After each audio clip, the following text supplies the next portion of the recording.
여러분 반갑습니다. 여러분의 멘탈 전도사 천마쌤입니다. 오늘 또 출근해야죠, 여러분.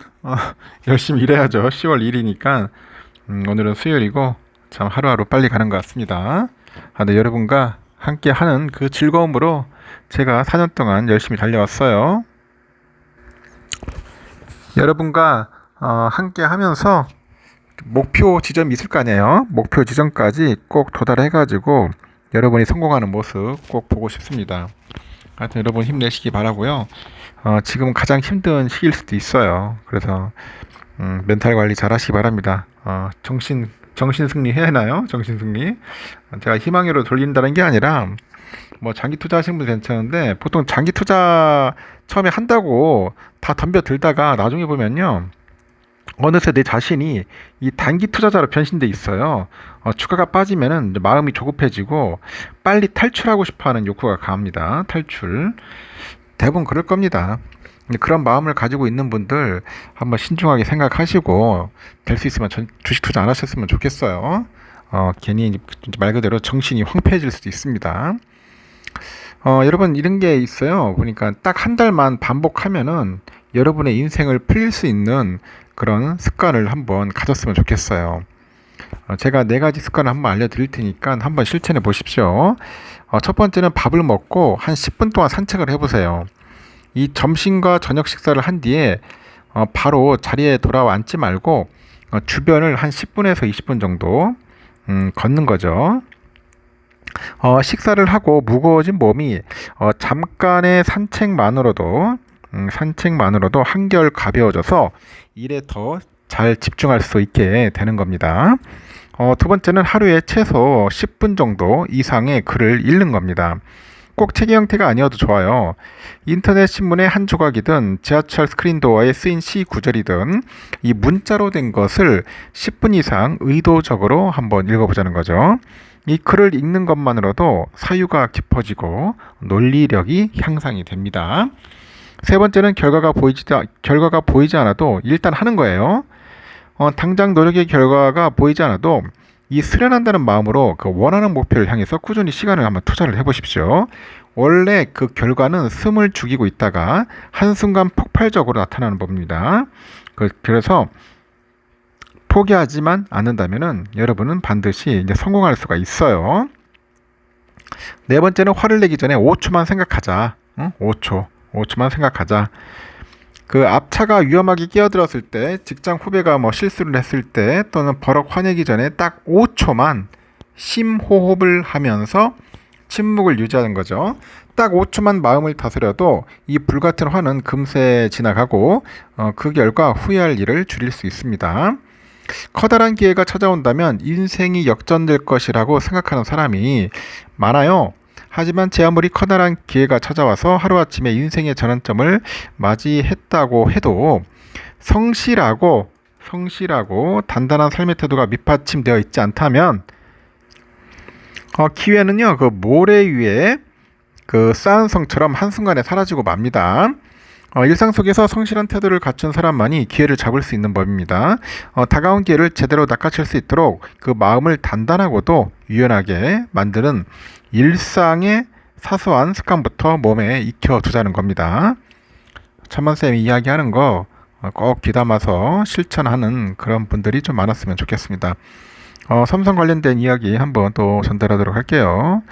좀 주가가 많이 빠지다 보니까 상당히 좀 힘들어하는데 유독실이 떨어진 이유가 뭐냐?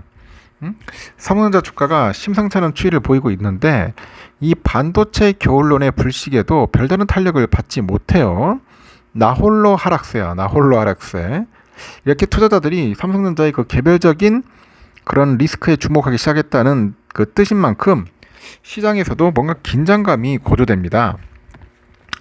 증권가는 삼성의 3분기 실적이 제자리 걸음을 할 가능성이 커진 데다가 회사의 중장기적인 위험 요인에 대한 주목도도 높아진 영향으로 풀이가 되고 있고 한국거래소 집계를 보니까 삼성전자 주가는 유가증권 시장에서 9월 한 달간 17.2%나 빠졌어요. 17.2% 떨어졌고 같은 기간에 SK하이닉스가 0.5% 오른 것과 대비되는데 미국 투자은행 모건스탠리 보니까 목표 주가 반토막 사태로 휘청였던 그 하이닉스가 이 마이크론발 훈풍을 타고 회복한 반면에 삼성은 눈에 띄는 악재가 없는데 뭐 고꾸라지는 형국이다 뭐 그런 거예요. 지난 30일에도 6만 1,500원에 거래를 마쳐가지고 6만 전자마자 현재 위태하고 있다. 위태로워졌어요. 증권가에서는 뭐라냐, 이거 주가를 끌어내리는 요인으로 먼저 3분기 실적을 꼽네요. 지난 20일 이후 보고서를 낸 증권사의 3년도 3분기 영업이익 전망치 평균은 10조 3천억에서 한 10조 4천억 정도 보고 2분기와 비슷한 수준이라고 해요. 그래서 올해 기대했던 가파른 회복세에 제동이 걸릴 것으로 보는데 이런 전망의 상당 부분은 일회성 요인에 기인하고 증권가가 3분기에 이뤄진 것으로 예측하고 있는 반도체 쪽에 이게 성과급이죠.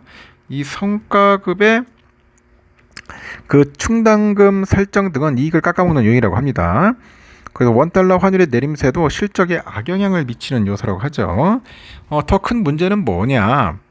그 해소되기 어려 보이는 중장기적인 리스크라고 하네요. 일단 메모리 기술 경쟁력을 둘러싼 우려가 가시지 않고 있다. 삼성의 그 HBM은 여전히 미국 엔비디아의 그 플래그십 제품보다도 중국 수출용 중저가 제품 H20에 주로 탑재되는 것으로 알려져 있어요. 그래서 앞으로 중국 정부의 자국산 칩 사용 방침이 이제 본격화되면은 이런 매출마저도 증발할 가능성이 있다. 그렇게 보는 거죠. 특히 시들시들한 그런 스마트폰 그 PC 수요 대신에 그 인공지능이 나홀로 반도체 경기를 떠받치고 있는 만큼 인공지능 필수제 이 고대역폭 메모리의 실적 부진은 앞으로 더욱더 이 부각될 공산이 크다. 뭐 그런 이야기도 하는 것 같습니다. 삼성의 다른 사업도 먹구름이 꼈는데 이 파운드리 쪽에 이거 적자 행진이 장기화될 가능성이 더 점쳐진답니다. 파운드리가 상당히 좀 애물덩어리야 지금. 이 파운드리 성수기로 분류되는 하반기에 들어서도 이렇다 할 수주 소식이 별로 없대요.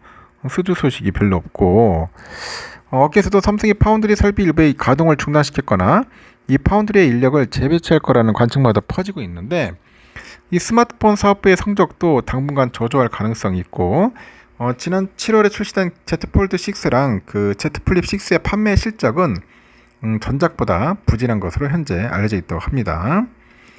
결국 삼성이 그 주가가 단기간에 회복세를 타기는 쉽지 않을 거다 그런 전망이 있는데 최근에 나타난 외국인 투자자의 거센 매도세도 어두운 전망에 힘을 실는 요인입니다. 외국인은 9월 한 달간 삼성전자 8조 6,200억 정도 순매도를 했고 순매도 규모가 전달의 4배로 불어난 거고 통상 외국인의 주식 처분은 시장 심리에 아주 부정적인 영향을 끼칩니다. 부정적인 영향을 미쳐서 주가의 하락세를 가속할 여지가 있죠. 주가가 오르기 위해서는 5세대 HBM3의 대량 공급과 IT 수요 회복 등과 같은 그런 모멘텀이 필요하다. 뭐 그런 이야기를 하는 것 같습니다. 하여튼 별로 좋지 않다. 그런데 또 재밌는 이야기는 이 9월달 수출이 역대 최대를 기록을 했어요. 하반기 경기 회복에 대한 기대감을 높였는데 이 겨울론을 모색하게 한 반도체 수출 호조 지속에 이 전기차 캐즘을 극복한 친환경차 수출의 반등, 여기에 중국 정부의 경기 부양책에 따른 중간재 수요 증가 등이 큰 몫을 한 것으로 풀이됩니다. 이번 수출 호조의 1등 공신은 단연 반도체입니다. 산업통상자원부에 따르면 9월 한국의 반도체 수출액은 역대 최대 136억 달러 기록했고 전년 동월보다 37.1% 증가한 금액이라고 합니다. 반도체가 전체 수출에서 차지하는 비중은 23.1%, 단일 품목 가운데 가장 높죠. 반도체 효자예요. 업계에서도 지난달 글로벌 투자은행 모건 스탠리가 내놓은 반도체 겨울론에 틀렸음을 이번 수출 실적이 보여주는 것 아니냐 그런 해석도 있는데 특히 생성형 그 인공지능용 서버 등에 드이는 HBM을 포함해서 메모리 반도체 수출은 87억 2천만 달러죠.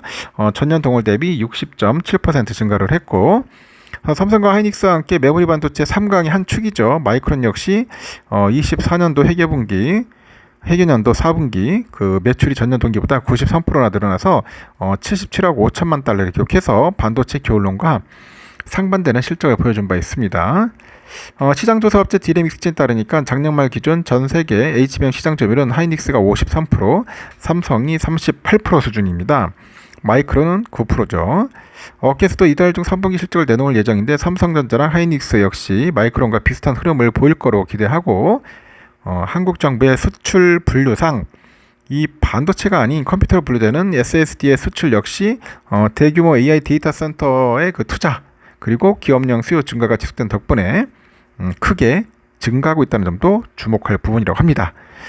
그리고 SSD는 네드 플래시 메모리 반도체를 데이터 저장용으로 만드는 상품이죠. 일단은 뭐 지금 그렇습니다. 자동차도 뭐 항복수를 했다고 하는데 뭐 자동차는 뭐 둘째치고 하여튼 반도체가 큰 역할을 했다는 거 참고하시기 바랍니다. 일단 여기까지 하겠습니다. 여러분 좋은 하루 보내시고 또 다음 시간에 뵙도록 해요. 감사합니다.